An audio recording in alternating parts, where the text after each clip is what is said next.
년 기념주일에 어떤 말씀을 전할까 생각하다가 그냥 우리 말씀 이어가는 대로 계속 이어가는 것이 좋겠다 하는 생각을 했습니다.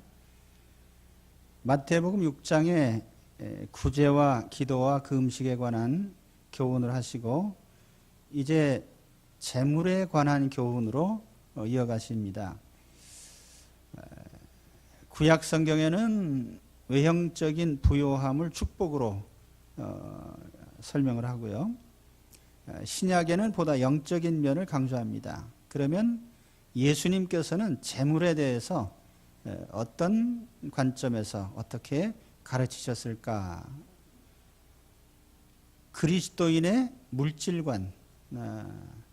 그래서 이건 매우 중요한 내용입니다. 예수 믿는 사람은 재물을 어떻게 대하고 다뤄야 될 것이냐, 아주 중요한 주제를 다루고 있기 때문에 이것은 아주 의미 있는 말씀이라고 생각합니다. 오늘 읽어드린 말씀 중에는 세 가지 주제가 나옵니다. 첫째는 재물을 보관하는 문제, 땅에 보관하지 말고 하늘에 보관해라. 두 번째 주제는 재물과 마음의 관계, 재물이 있는 곳에 마음도 있다. 셋째는 재물의 지배에서 벗어나라는, 그래서 두 주인을 섬기지 말고 한 주인만 섬겨라. 이 내용입니다. 첫 번째 주제는 재물의 보관 문제죠. 너희를 위하여 보물을 땅에 쌓아두지 말라.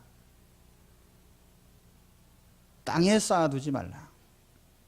땅에 저장하지 마라. 보물이라는 말과 쌓아둔다는 말이 헬라어로는 같은 단어입니다.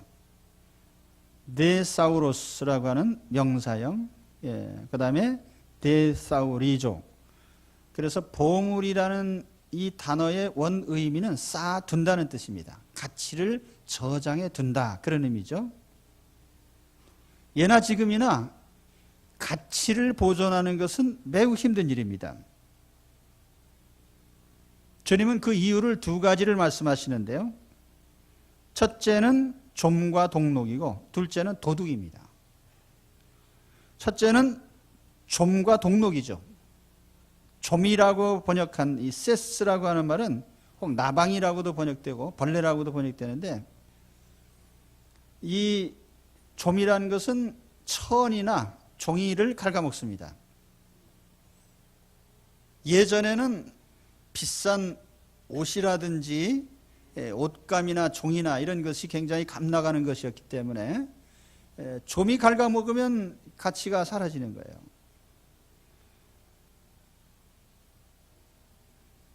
좀과 동록이라는 것은 자연적인 가치 하락을 의미하는데요. 요즘 경제 용어로 따진다면 감가상각입니다. 가치가 떨어진다. 우리가 돈을 은행에 저축을 하면 은행에서 이자를 줍니다. 논리적으로 은행 이자가 물가 상승률을 앞설 수는 없는 것이 이치죠. 그렇기 때문에 돈을 보관해 놔두면 자연적으로 가치는 떨어지게 돼 있어요. 제가 고독에 올 때 우리 20평대 아파트가요, 평당 100만 원 가격이었습니다. 지금은 한 2천만 원 갑니다. 20배 올랐죠. 근데 집이 20배 좋아졌느냐 하면 20배 나빠졌습니다. 돈만 20배 올라간 거예요. 그러니까 집이 올라간 건 아니고 돈 가치가 떨어진 거죠.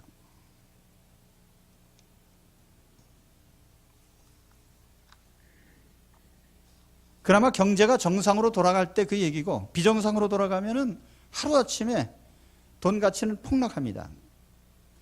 독일의 공황 때에 웃지 못할 얘기가 있는데요. 도둑놈이, 길 가는 아주머니가 양동이에 돈을 하나 가득 담아가지고 가는데, 왜냐하면 고기 한 근 살려면 수레로 끌고 가야 돼. 돈 가치가 없기 때문에. 그래서 양동이에다 돈을 잔뜩 담아가지고 가는데 강도가 와가지고 뺏어가지고 돈은 버리고 양동이만 들고 도망갔습니다. 그러니까 돈 가치가 떨어진 거죠. 이 재물의 가치 하락은 막을 수 없다. 또 두 번째 문제가 도둑의 문제입니다. 로마 시대에도 어디 보물이 있다 그러면 그 보물을 훔쳐가려고 그 돌로 만든 대리석으로 만든 벽을 뚫고 들어가서 훔쳐갔어요. 도둑이라는 것은 자연적인 가치 하락에 비해서 인위적인 가치 약탈을 의미합니다. 사람이 사람 재산을 뺏어갑니다. 전쟁 때에는 전쟁으로 약탈당하고요. 평화 시에는 사기꾼, 도둑놈, 강도가 다 뺏어갑니다. 2010년도에 영국 정부가 발표한 특이한 통계가 있는데요. 영국에서 발생한 사기꾼들이 사기친 총액을 따지니까 우리 돈으로 50조 원입니다. 51조 원. 어마어마한 돈이죠. 일본은 신용이 좋기로 이름났는데 그 일본에도 좀도둑이 얼마나 많은지 서점과 슈퍼에서 좀도둑질한 금액이 연간 우리 돈으로 7천억 원어치를 훔쳐갑니다. 미국도 무슨 보이스피싱이나 이런 피싱으로 연간 2,200억 원이 손실이 되고요. 온라인 사기만 해가지고 따져도 5,500억. 그러니까 어느 나라나 사기꾼, 도둑놈, 강도 남의 재산 다 뺏어가는 거예요. 그래서 지상에는 재물을 온전하게 보관할 수 없다. 이게 결론입니다. 그래서 어떻게 합니까? 하나님은 우리에게 하늘에 보관하라. 20절에 보면 오직 너희를 위하여 보물을 하늘에 쌓아두라. 하늘에 보관해라. 그럼 하늘에 보관하려면 어떻게 해야 돼요? 돈을 가지고 하나님 나라로 가야 됩니까? 그럼 미리 죽어야 되겠네요.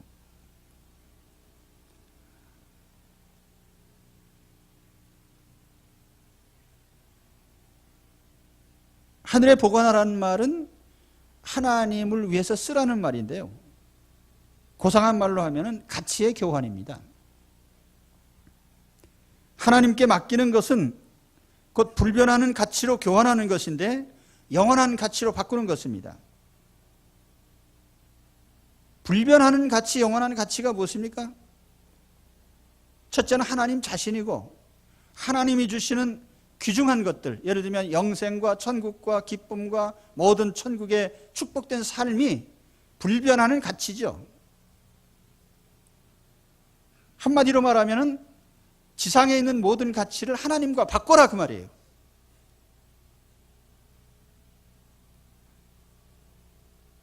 그래서 세상에 있는 재물은 써야 되는데 하나님이 기뻐하시는데 써라. 이게 하나님께 맡기는 행위입니다.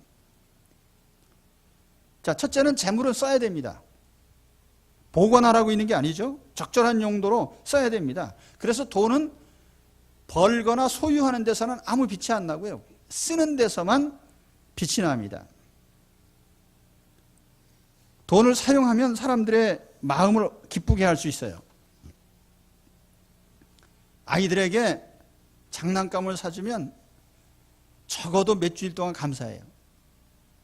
기뻐하고 가족들을 위해서 돈을 쓰면 가족들이 참 기뻐하죠. 선물 사면. 우리나라 특별히 남편들이 평생 뼈가 빠지도록 세속적인 표현을 쓰면은 뼈가 빠지도록 돈을 벌어다 주고 중년 지나면은 은퇴할 쯤 되면은 쫓겨납니다. 그 왜 그렇게 바보 같은 짓을 하나? 평소에 돈을 잘 못 썼단 말이에요. 그 자기 가족이나 자녀나 아내를 위해서 많은 돈을 쓸 필요가 없거든요. 작은 선물 하나씩 계속 선물을 한다면 얼마나 마음에 기쁨을 줄까? 주님께서는 우리가 돈을 잘 쓰면은 마음을 얻고 사람을 얻는다고 말합니다. 그래서 주님께서 뭐라고 말씀하셨냐면은 불의한 재물로 친구를 사겨라. 이게 이제 누가복음 16장 9절에 있는 말씀이에요.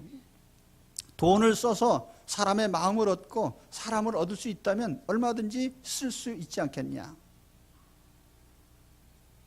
잠언 19장 4절에 보면 재물은 많은 친구를 더하게 하나 가난한 즉 친구가 끊어지느니라. 이것은 인지상정이고 당연한 논리라는 것입니다. 가난한 사람 주위에 사람이 있을 수가 없고 돈이 있는 사람 주위에 사람이 몰리게 돼 있어요. 그게 세상의 원리예요. 그러니까 거꾸로 말한다면 돈으로 사람을 사는 건 매우 지혜로운 일이란 말이에요. 세상에서는 재물을 쓸수록 윤택해집니다. 돈이 없는 사람보다 돈이 많은 사람은 한층 삶의 풍요로움을 많이 누릴 수가 있죠. 좋은 옷을 입고 좋은 집에 살고 좋은 음식을 먹고 남을 위해서 좋은 일도 할 수 있고. 사실 많은 사람들이 부자를 욕하지만은 부자가 아니면 남을 도울 여력이 없는 거예요.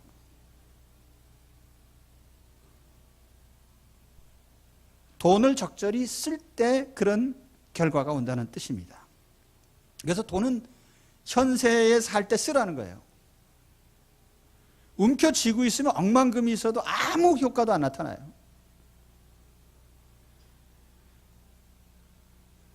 제가 언젠가 기네스북을 보다가 너무나 웃기는 사람이 있어서 적어놨는데요. 1835년에 태어나서 1916년에 죽은 해티 홀랜드 그린이라는 여자가 있습니다. 이 여자가 81년을 살았는데 왜 기네스북에 올라갔냐면 너무나 구두쇠이기 때문이에요. 이 사람이 평생 은행에 저축한 것이 3,014만 달러라고 하니까 얼마예요? 우리 돈으로 따지면은 한 300억? 그리고 평생 남긴 재산이 9,500만 달러니까 지금 우리 돈으로 하면 1,000억 원이 넘습니다. 근데 이 부인은 평소에 살 때 한 번도 더운 음식을 잘 안 먹었어요. 데우는데 연료비 들어가니까 찬 오트밀만 먹고 아파도 병원비가 아깝기 때문에 그냥 몸으로 때웠어요. 알았어요, 그냥. 그러니까 자기 귀한 아들이 병들었는데 다리에 병이 나가지고 병원을 가야 되는데 무료 진료소만 찾아다니다가 다리를 잘랐어요. 웃지도 않으시네요. 전 이 얘기 들으면서 아주 자빠질 듯이 웃었는데 세상에 이런 사람이 어디 있어요? 그리고 죽고 나서는 남이 다 가져갔어요, 그냥. 이게 우리가 세상에서 재물을 지킨다는 것이 그런 의미가 있단 말이에요. 재물은 적절히 쓰는 데서 효과가 나타납니다. 그런데 오늘 말씀에 그 쓰는 것을 하나님을 위해서 쓰면 그것이 하늘에 저축하는 것이 된다. 하늘에 쌓아두는 것이 된다.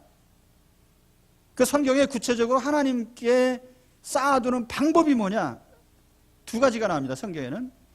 하나는 요즘으로 우리말로 하면 헌금이죠. 재물. 또 하나는 구제금. 구제하는 데 쓰는 것. 이 두 가지가 다 의미가 있습니다. 구약의 재물, 헌금이라고 하는 것은 하나님 나라를 세우는 데 쓰는 겁니다. 세상에서 돈을 어디다 쓰죠? 나라를 세우는데요. 기업체를 세우는데, 가정을 세우는데, 공동체를 세우는데 돈을 씁니다. 마찬가지로 하나님 나라를 세우는 데에도 가장 중요한 요소 중에 하나가 우리가 재화를 거기에 들여서 하나님 나라를 세워가는 거예요. 교회 공동체를 세우고 복음을 전파하는 지상에 있는 하나님 나라가 시작되는 그 교회가 하나님 나라를 세우는 일인데 거기에 우리가 하나님 앞에 예물을 드리는 것이죠. 그래서 모세율법에 보면은 11조의 용도에 대해서 그 제1의 용도가 뭐냐면 제사장과 레위인의 생활입니다. 요즘으로 말하면 성직자 생활비예요. 구약에는 레위 사람들은 세속적인 직업에 종사하지 말고 전적으로 성직에 종사하라 하고서 세상에 기업은 주질 않았습니다.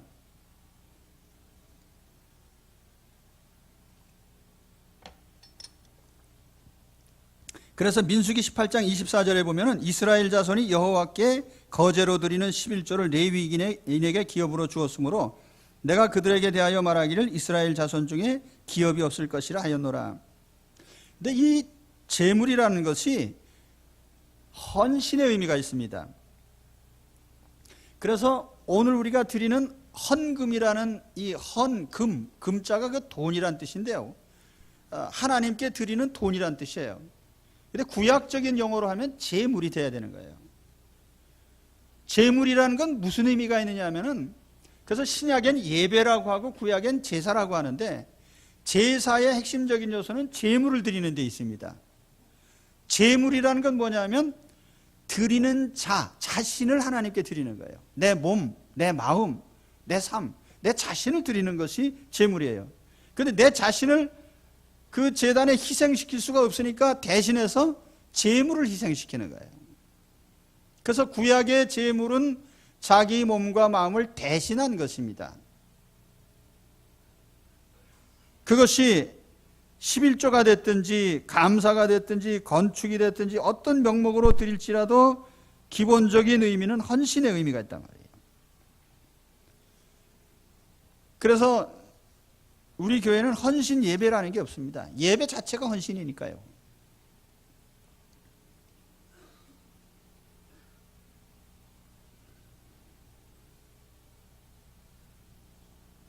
하나님께 드리는 두 번째 방법은 가난한 이웃을 구제하는 일입니다. 성경은 구제를 하나님께 구워드리는 것이다 이렇게 말씀을 해요. 모세의 율법에 보면 3년마다 한 번씩 11조를, 정상적인 11조 외에 3년마다 한 번씩 드리는 11조가 따로 있습니다. 그 11조는 구제하는 데에 썼어요. 신명기 26장 12절에 보면 셋째 해 곧 11조를 드리는 해에 내 모든 소산의 11조 내기를 마친 후에 그것을 레위인과 객과 고아와 과부에게 주어 내 성읍 안에서 먹고 배부르게 하라. 또 잠언 19장 17절에는 가난한 자를 불쌍히 여기는 것은 여호와께 구워드리는 것이니 그의 선행을 그에게 갚아주시리라.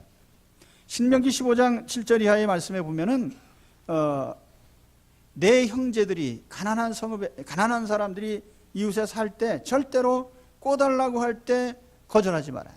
반드시 구워주고 또 넉넉히 꿔줘라.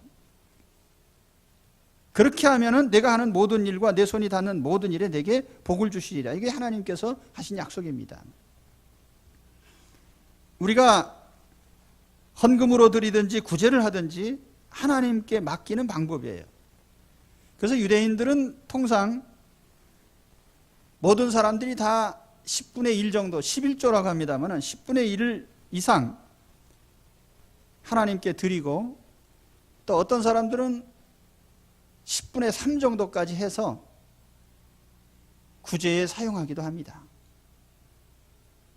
예수님은 부자 청년이 왔을 때 야, 네 재산을 다 가난한 사람에게 줘라 그렇게 말씀하시고, 삭개오는 주님 앞에 나올 때 자기 스스로가 내 재산의 절반은 가난한 사람들에게 주겠습니다 약속을 했고요. 바나바는 자기 땅을 팔아서 사도들의 앞에 갖다 놓고 이러한 구제에 쓰도록 했습니다.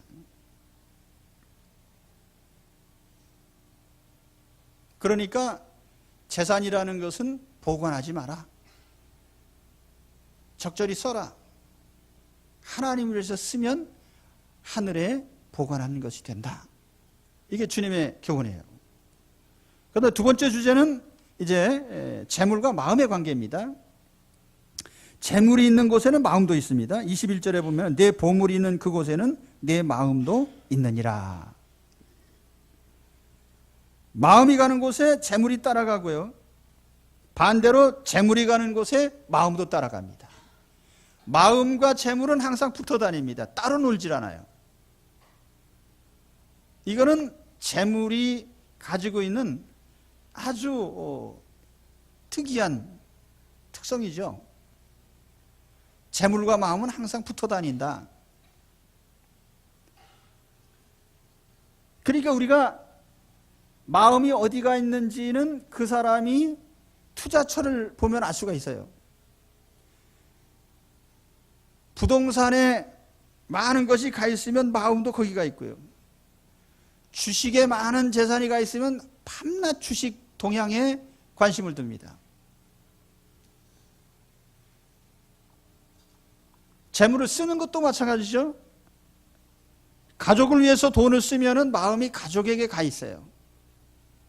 어떤 사람이 도박에 돈을 쓰면 마음도 도박장으로 갑니다. 집 짓는 일에 돈을 쓰면 집에 관심이 가고요. 취미생활에 돈을 쓰면 취미생활로 마음이 따라가고.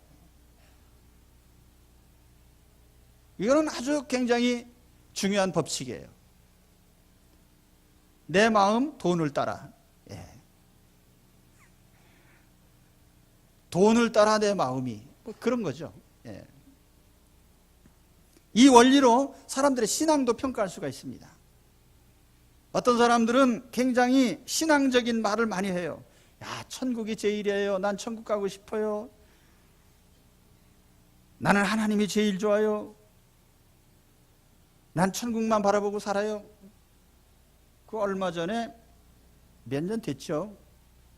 다미성교회 교주가 천국이 곧 임한다고 1900 몇 년도인가 하여튼 10월 달에 주님 오신다 그러면서 그래서 많은 성도들이 거기에 따라갔거든요. 그런데 그래서 그 교주한테 몇 월 며칠 날 주님이 오시니까 그 이후에 만일 재산이 남는다면 놔주시오. 그러니까 싫다고 그랬어요. 그 가짜지거든요. 예. 그러니까 어떤 사람들은 마음에서 입으로는 그래요. 천국 가야죠. 천국이 제일이죠. 세상에 뭐 볼 일이 있나요? 그러면서 돈은 항상 어디다 쓰느냐 하면은 향락과 유흥과 도박과 세상 친구들에 다 쓰는 거예요. 오늘 우리는 내가 돈 쓰는 걸 가지고 내 신앙을 평가해 볼 수 있습니다. 내 돈이 어디로 가나. 예.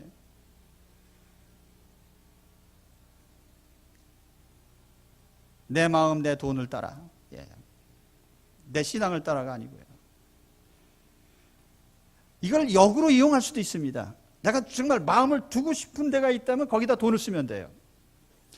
자녀에게 관심 가지고 싶고 내가 아내에게 관심 가지고 싶으면 위에서 돈을 쓰면 됩니다. 아주 간단한 거예요. 마음 두고 싶은 사람이 있어요? 그 사람을 위해서 돈을 써요. 아주 간단합니다. 그러면 내가 하나님께 마음을 두고 싶어요? 그럼 하나님을 위해서 쓰면 됩니다. 아주 간단한 원리죠. 그래서 예수님이 부자 청년이 와서 예수님께 내가 어떻게 하면 천국 갑니까라고 물어봤을 때 내 재산 다 팔아서 가난한 사람 주고 날 따라와. 네 마음이 지금 돈에 가 있으니까 그 돈 대신에 나를 택하려면 그게 없어져야 된단 말이에요.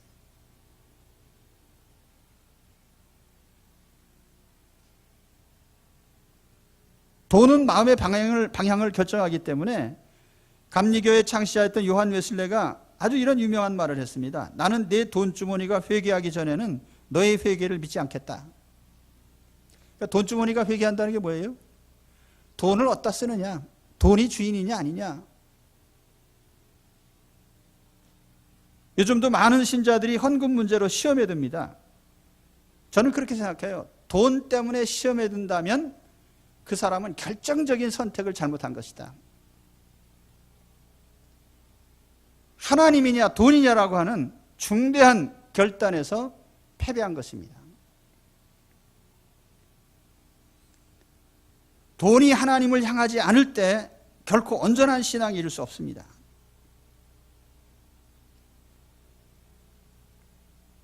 정말 보물을 하늘에 쌓아두고 싶다면 우리는 하나님이 기뻐하시는 일에 써야 됩니다. 이게 주님의 교훈이에요. 그 다음에 세 번째 주제는 재물의 지배에서 벗어나라는 것입니다. 이제 결단을 해야 되겠죠. 24절 말씀에 보면 한 사람이 두 주인을 섬기지 못할 것이니 너희가 하나님과 재물을 겸하여 섬기지 못하느니라. 자, 여기는 두 주인이라고 했으니까 이게 불신자를 가리키는 건 아니에요.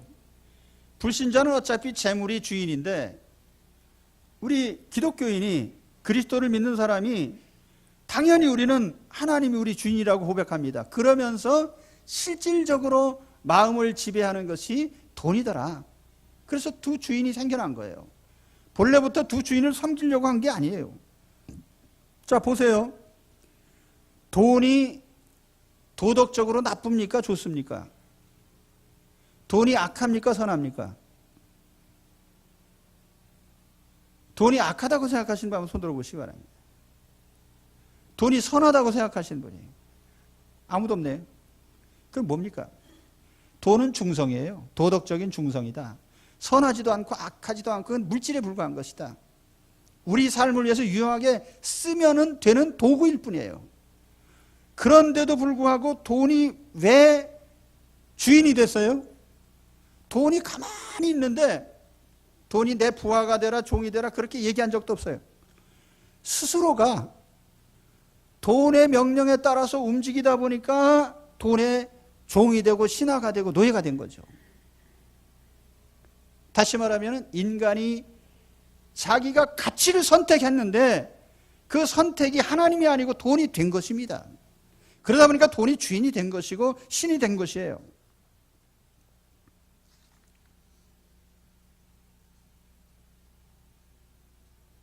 돈이 가만히 있는데 돈에게 속하게 된 것을 고상한 말로 하면 자발적 귀속, 스스로의 선택. 그래서 오늘 주님께서 우리에게 네가 자발적으로 돈을 선택했다면 이제 자발적으로 그 돈을 선택한 데서 돌이켜서 하나님을 선택하는 것으로 돌이켜란 말이에요. 주인을 선택해라. 두 주인을 섬길 수 없으니 이제 네가 스스로 선택한 돈을 놓고 하나님께로 하나로 모아라 그 말이에요.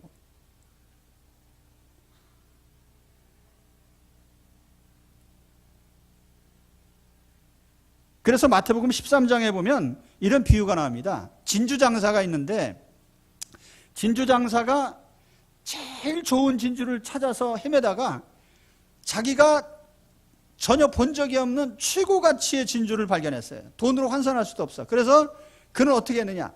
남은 재산 다 팔아가지고 그 하나를 샀습니다. 너무나 귀한 보물이기 때문에. 그것이 천국이다. 그 말이에요. 그런데 또 같은 비유에 또 다른 비유가 있습니다. 어떤 사람이 우연히 어느 밭에 보화가 묻힌 것을 알았어요. 그래서 어떻게 했습니까? 자기 재산을 다 팔아서 그 밭을 샀습니다. 왜냐하면 그것이 가장 값나가는 보물인 것을 알았기 때문에 그 가치를 얻기 위해서 자기가 가지고 있는 나머지는 다 버렸단 말이에요. 자, 사도 바울이 어떻게 선택했습니까? 예수님이 가장 귀하신 보물인 것을 깨닫고 난 후에는 자기가 가지고 있던 모든 보물로 여기는 지식이나 권세나 지위나 명예나 모든 것은 배설물로 여기고 가장 값나가는 예수님을 선택을 했다고 말이에요. 그럼 오늘 우리가 이 세상에 있는 재물이라고 하는 것이 아무리 가치가 있어도 그것은 결단코 세상에서 가장 가치 있는 것이 아니기 때문에 하나님보다 더 귀한 것은 없어서 하나님을 선택하기 위해서 다른 것을 버렸단 말입니다. 24절에 보면은 재물과 하나님을 한꺼번에 선택할 수는 없다. 혹 이를 미워하고 저를 사랑하거나 혹 이를 중히 여기고 저를 경히 여김이라. 아까도 말씀드렸지만은 재물이라는 것은 물질일 뿐이고 인격체도 아니고 자기 신하가 되라고 말한 적도 없는데 우리가 자발적으로 신하가 되는 것입니다. 그래서 재물의 그런 지위를, 신적인 지위를 부여하는 것은 인간의 결정이에요. 24절에 재물이라는 단어가 맘모나스라고 하는 헬라어로 되어 있습니다. 맘몬이라고 하는 게 신의 이름이에요. 재물을 신격화한.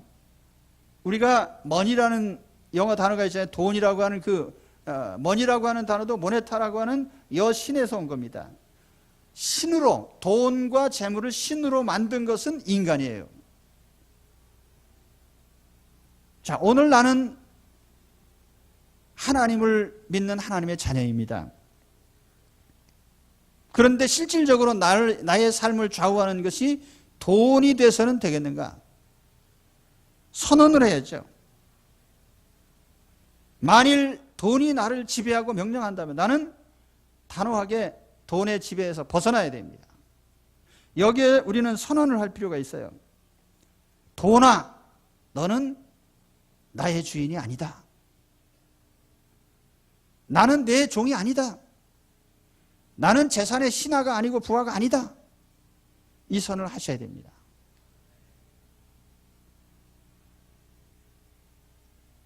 그래서 재물이 소중하고 중요하긴 하지만 나의 주인은 아니죠. 이게 매우 중요한 것입니다. 자, 그러면 마지막 교훈입니다. 눈은 온몸의 등불이라고 하는, 눈은 온몸의 등불이다. 재물 얘기를 하시다가 갑자기 왜 또 눈 얘기가 나왔나? 이유가 있어요. 눈은 사물을 분별하고 선택하는 첫 번째 도구입니다. 눈은 몸의 등불이니 그랬어요. 눈은 몸의 등불이니. 그러므로 내 눈이 성하면 온몸이 밝을 것이요. 눈은 몸의 등불입니다. 눈이 성하면 그랬는데 성하다는 이 표현이 헬라어로 아폴루스가 아플루스 뭐 발음이 뭐든지 뭐 또 아시는 분도 없을 테니까 아플루스. 근데 이 말을 영어로 번역할 때 싱글이란 말로도 번역하고 혹은 심플이란 말로도 번역합니다. 그 싱글이나 심플이라는 건 하나다, 단순하다 그런 뜻이거든요. 다시 말하면 눈이 성하다는 뜻이 뭐냐면은 단순한 심플하고 싱글의 관점을 갖는 것을 말하는 거예요. 내 눈알이 두 개지만 관점은 하나가 되어야 된다 그 말이에요. 구체적으로 말하면 하나님도 주인이고 재물도 주인으로 보이는 눈은 눈이 아니란 말이에요. 그건 싱글이 아니고 심플도 아니고 더블이고, 그건 제대로 된 눈이 아니에요. 성한 눈이 아니란 말이에요. 그래서 내 영의 눈이 똑바로 떠져서 주님께서 나의 주인으로 딱 보이고 그 눈이 진짜 눈이에요. 재물은 주인으로 안 보여야 돼요. 그래서 혹시 그런 눈이 있으시면 바꾸셔야 됩니다.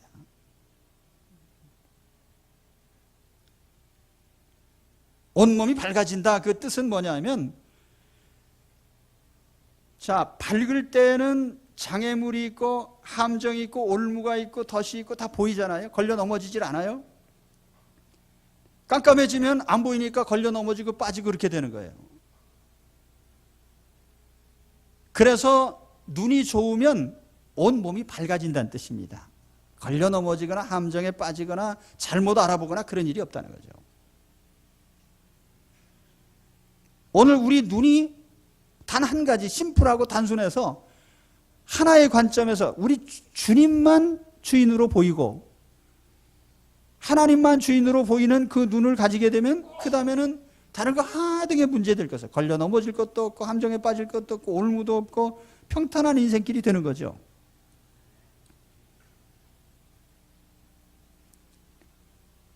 예수님은 우리를 양에 비유하셨습니다. 양의 주특기는 뭐냐? 앞에 가는 자기 친구 꼬랑지 보고 쫓아가는 재주, 그 이외에는 별로 없어요. 그러니까 앞에 가는 친구가 낭떠러지 가면 쭉 따라가다 같이 죽어요. 앞에 가는 친구가 함정으로 가면 쭉 가다 또 빠져 죽어요. 그래서 양은 참 부족해요. 눈도 나쁘지, 남을 공격할 능력도 없지, 방어할 능력도 별로 없지. 근데 양이요, 평생 웰빙할 수 있는 길이 딱 하나 있어요. 자기의 주인, 자기를 인도하는 목자, 그 목자를 알아보는 겁니다. 자기 목자의 음성을 들을 줄 아는. 그러면 그 목자가 자기를 지켜주고 초장으로 인도하고 모든 걸 책임져줘요. 자, 우리가 양이죠? 우리는 다른 재주 없어도 괜찮아요. IQ가 조금 얕아도 괜찮고, 혹은 우리가 다른 사람보다 뭐 권세가 좀 없어도 괜찮고, 다른 사람보다 돈이 좀 없어도 괜찮고, 다 괜찮습니다. 한 가지만 있으면 목자이신 그리스도를 알아보고 따라가는 능력만 있으면 됩니다. 바로 이 교훈이에요. 그래서 요한복음 10장 4절에 보면은 자기 양을 다 내어놓은 후에 앞서가면 양들이 그의 음성을 아는 거로 따라오되 타인의 음성을 알지 못하는 거로 타인을 따르지 아니하고 도리어 도망하느니라. 또 9절에 가서 보면 내가 문이니 누구든지 나로 말미암아 들어가면 구원을 받고 또는 들어가며 나오며 꼴을 얻으리라. 그러니까 양은 주인의 음성을 알아듣고 주인만 따라가는 그 안목 하나만 있으면 평생 삶이 보장이 되는 겁니다. 오늘 우리가 그런 능력을 가지라는 거예요. 영적 안목을 가져라. 다시 말하면 오늘 우리가 물질 얘기했잖아요. 오늘 물질 기원 요약해 드린다면 재물은 세상에서 보관할 방법이 없기 때문에 하늘에 보관하는 수밖에 없다. 땅에서 재물이 생기면 그것은 적절히 쓰는 수밖에 없고 쓰되 하나님께 보관하는 것이 가장 좋은 방법이다. 그 하나님께 보관하는 건 뭐래요? 하나님께 드리는 재물 또는 이웃을 구제하는 일, 하나님께 맡기는 것입니다. 다른 수단으로 맡길 수는 없어요. 또 한 가지 물질의 중요한 원리는 물질이 있는 곳에 마음도 따라간다는 것입니다. 그래서 우리가 마음 두고 싶은 것이 있으면 그곳에 물질을 쓰면 돼요. 이걸 주님이 말씀한 거예요. 제일 중요한 게 그거예요. 물질의 마음을 뺏기지 말고요. 물질을 사용해서 마음을 가져가라는 거예요. 그곳으로. 할렐루야. 이해가 되십니까? 물질 따라 마음을 뺏기지 말고요. 물질을 쓰면 내가 마음 두고 싶은 곳에 물질을 쓰면 마음이 따라간다 그 말이에요. 그 다음에 세 번째는 재물의 지배에서 벗어나야 된다. 인생의 주인은 한 분 하나님밖에 없기 때문에 재물을 부지불식간에 주인으로 만든 자신을 고쳐서 하나님만 주인이라는 고백을 해야 됩니다. 마지막으로는 이 분별력을 가진 눈을 가져야 되겠다. 영적인 안목이 있어서 돈이 주인으로 보이면 곤란하다. 그래서 영적인 안목을 가지고 우리 주님을 어떤 경우에도 목자이신 주님을 따라갈 수 있는 그 안목을 가지시기 바랍니다. 그럴 때 우리는 이 세상에서 모든 물질생활, 금년에 우리 표가 푸른 초장 쉴만한 물가 같은 교회 가정인데요. 딱 한 가지, 우리가 목자 되신 그리스도를 따라갈 때 이것이 우리에게 보장되는 것입니다. 그래서 모든 분들이 다 이 삶에 이르시기를 주의 이름으로 축원합니다. 기도하겠습니다. 하나님 아버지 감사합니다.